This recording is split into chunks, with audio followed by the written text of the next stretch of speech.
अमरावतीचे सुपुत्र गौरीशंकर हेडा यांचे सुपुत्र सुमित गौरीशंकर हेडा यांनी इन्स्टिट्यूट ऑफ ॲक्च्युरीज ऑफ इंडिया ॲम्पिच्युरी फेलोशिपची अंतिम ॲक्च्युरियल परीक्षांमध्ये सर्वोच्च अंक प्राप्त केले। देशभरातून आजपर्यंत कमीत कमी विद्यार्थी सफलता प्राप्त करू शकले आहेत आणि अमरावती शहराला गौरवान्वित करणारी बाब म्हणजे अमरावती शहरातीलच सुमित हेडा यांनी अथक प्रयत्नांनी ही परीक्षा सफलपूर्वक उत्तीर्ण केली। त्यामुळे सदाबहार ग्रुपच्या वतीने रविवारी 1 जून रोजी त्यांच्या निवासस्थानी भेट देऊन सुमित हेडा यांना पुष्पगुच्छ देऊन आणि केक कापून शुभेच्छा दिल्यात आणि त्यांच्या या उज्ज्वल कार्यासाठी त्यांचा सत्कार केला। त्यावेळी सिटी न्यूज चॅनलचे प्रबंध संपादक डॉक्टर चंदू सोजतिया सहपत्नी उपस्थित होते। तसेच सदाबहार ग्रुपचे संजय आचलिया, मनोज कालाणी, राजू पारेख, सुरेश साबू, सुरेंद्र श्रोती, प्रकाश चितलांगे, विनोद डागा, गुरु पुरवार, गौतम संकलेचा, रमेश दीक्षित, सुरेश सादानी, शशी पाटणी उपस्थित होते। यावेळी सदाबहार ग्रुपच्या सदस्यांनी आपले मनोगत व्यक्त करून त्याच्या पुढील वाटचालीसाठी शुभेच्छा दिल्यात।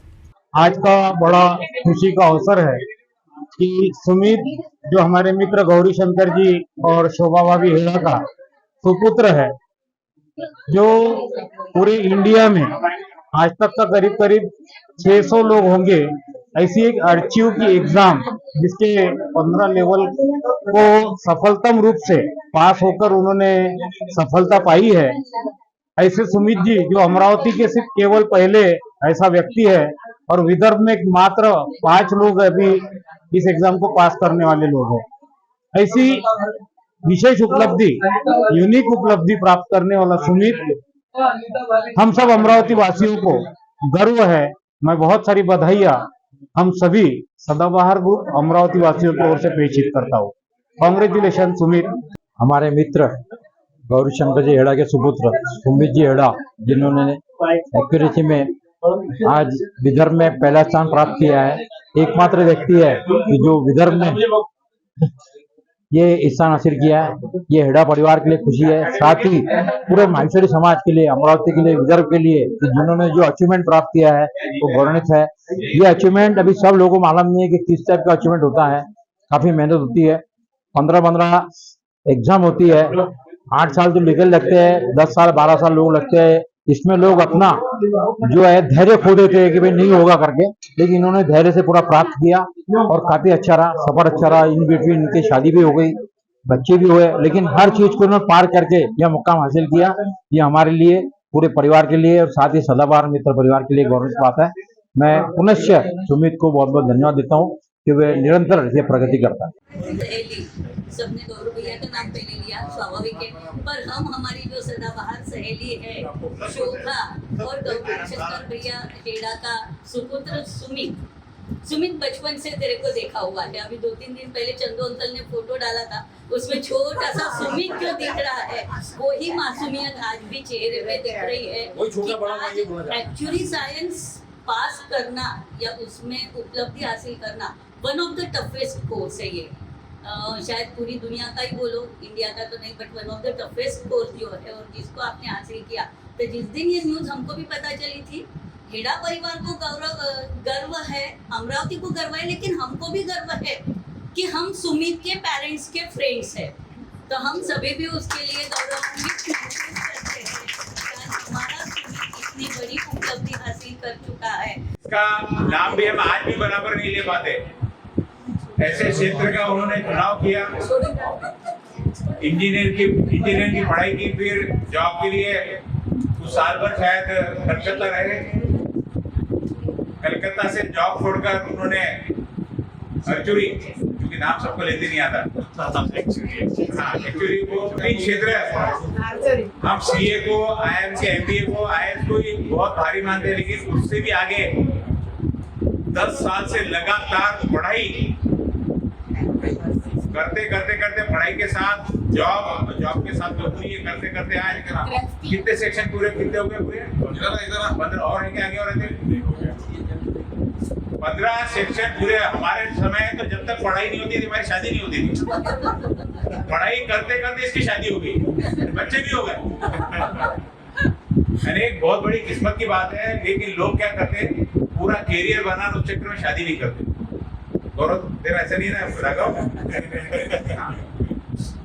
तो एक सारी जिम्मेदारी और सारी पारिवारिक और सामाजिक बातों को समझते हुए शादी एक बहुत बड़ा त्योहारग्रस्त जीवन का एक बहुत बड़ा काम है जो तुमने पूरा किया। नहीं तो अक्सर जब तक पूरा कैरियर नहीं बन जाए लोग शादी नहीं करते, बाद में सिर्फ कैरियर रह जाता है।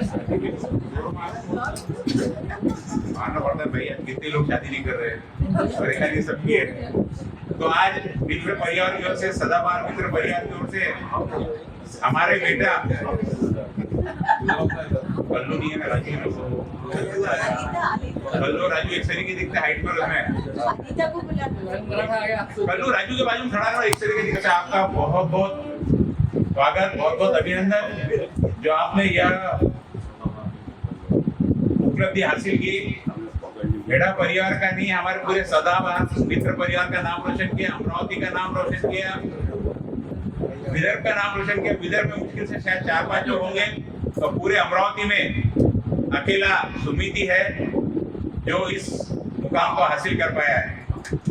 सदाबहार मित्र परिवार की ओर से बहुत बहुत हार्दिक अभिनंदन, इसके बहुत बहुत धन्यवाद। एक्चुअल साइंस की जर्नी ये मेरी काफ़ी लंबी रही है और काफ़ी मुश्किल भी थी। तो पूरा इंजीनियरिंग होने के बाद में इस चीज़ के बारे में मालूम पड़ा था और उसके बाद में फिर मैंने इसका एंट्रेंस दिया था। मतलब फाइनल ईयर होने के बाद में मैंने इसका एंट्रेंस दिया था और 6 महीने के बाद में मैंने इसका फर्स्ट पेपर दिया था। तो और पहला ही जॉब मेरा कलकत्ता में था, तो फिर कलकत्ता जाके मैंने वहाँ पे 2 एग्ज़ाम दिए थे।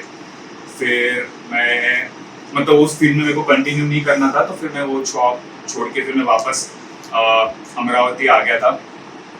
फिर 3 महीने पुणे रहा था और इसी की पढ़ाई कर रहा था। उसके बाद में फिर एक और पेपर क्लियर होने के बाद में फिर मैं अभी जहाँ पे मैं काम कर रहा हूँ वहाँ पे मुझे जॉब मिली थी। फिर मैं मुंबई शिफ्ट हुआ और फिर काम के साथ साथ ही मैंने बचे हुए 13 पेपर क्लियर करे थे। मतलब 2 पेपर होने के बाद में जॉब मिल गई थी और उसके बाद में फिर मैंने 13 पेपर काम के साथ साथ क्लियर करे हैं। और फिर वही एज में आके मतलब एक बार कमाना चालू हो जाए तो पढ़ना वैसे भी बहुत मुश्किल हो जाता है। पर पीछे पड़ते पर हो गया, थोड़ा डिसिप्लिन से करने से और ये रहने से हो गया। अर्पण भी था 2 साल साथ में, बीच में अर्पण के साथ में भी रहा था। अर्पण की मस्ती चालू रहती थी और मैं उसको हमेशा मेरे को मना ही करना पड़ता था कि भाई मैं नहीं आ रहा हर जगह। तो वो फिर उसके बाद में 2019 में शादी हो गई। फिर अच्छा हो गया, कोविड हो गया तो कहीं जाने का काम ही नहीं, घर में बैठ के पढ़ाई करो। तो वेव 1 वेव 2 चलो 2-3 पेपर निकले उसमें तो वो हो गया। और तो डिफिकल्ट तो था, काफ़ी डिफिकल्ट तो था। बीच में कुछ पेपर 3-3 बार दिए, 2 पेपर 4-4 बार भी दिए हैं।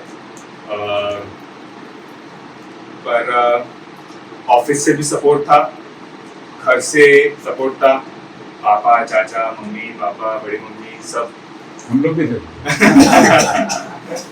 तो ये तो और मतलब प्रेशर नहीं था, सपोर्ट था। कोई ऐसा नहीं कि अभी नहीं निकल रहा, कब निकल रहा, ये नहीं निकला तो अगली बार निकल जाएगा। तो वो बहुत अच्छा था। और मेरी पत्नी अंकिता का भी बहुत सपोर्ट था ये पूरे जर्नी में, क्योंकि मैंने बहुत फैमिली फंक्शंस पे मैं नहीं रहा हूँ। यहाँ पे छोटे मोटे जो भी होते थे फंक्शन, क्योंकि 2 दिन के फंक्शन के लिए भी आना तो ऑलमोस्ट पूरा हफ्ता जाता था। और 2 एग्जाम्स के बीच में इफेक्टिव टाइम तो 3-4 महीने का ही होता था पढ़ने के लिए, और फुल टाइम काम के साथ में करना था। तो बहुत फैमिली फंक्शंस और फ्रेंड्स के साथ में जो बहुत सारे चीज़ें मैंने मिस करी है। और ठीक है, जो भी ये इस उम्र तक के हो गया तो आगे है ही ये सारी चीज़ें करने के लिए। और मेरा फ्रेंड सर्कल भी काफ़ी मतलब अपने अपने क्षेत्र में काफ़ी सब लोग अच्छा कर रहे हैं, पढ़ाई में भी सब लोग अच्छा थे, तो वो भी एक मोटिवेशन रहता है कि सब लोग अच्छा कर रहे हैं तो मुझे भी अच्छा करना है। तो मेरे फ्रेंड्स भी सब मतलब एक IIT IIM है, कोई MD डॉक्टर है, CA है, तो इस तरीके का ही सर्कल है, तो उनसे भी एक मोटिवेशन रहा है कि मुझे भी कुछ करना है। ओवरऑल हो गया है सबके सपोर्ट से, मेहनत से, तो अच्छा लग रहा है। और अब काम की तरफ ज़्यादा ध्यान दिया जाएगा। पढ़ाई खत्म होगी तो टेंशन खत्म हो गया। घर पे आने के बाद में भी मतलब नहीं तो रोज ऑफिस करके आओ और वही 2-3 घंटा लेके बैठो किताबों को, और एक टाइम के बाद बहुत बोरिंग भी हो जाता है, क्योंकि फिर अगर एक ही चीज़ तुम 2-2, 3-3, 4-4 बार पढ़ रहे हो, जैसे 4-4 बोल रहे थे, तो वो बहुत बोरिंग भी हो जाता है। पर ठीक है, अब हो गया है, अब अच्छा लग रहा है।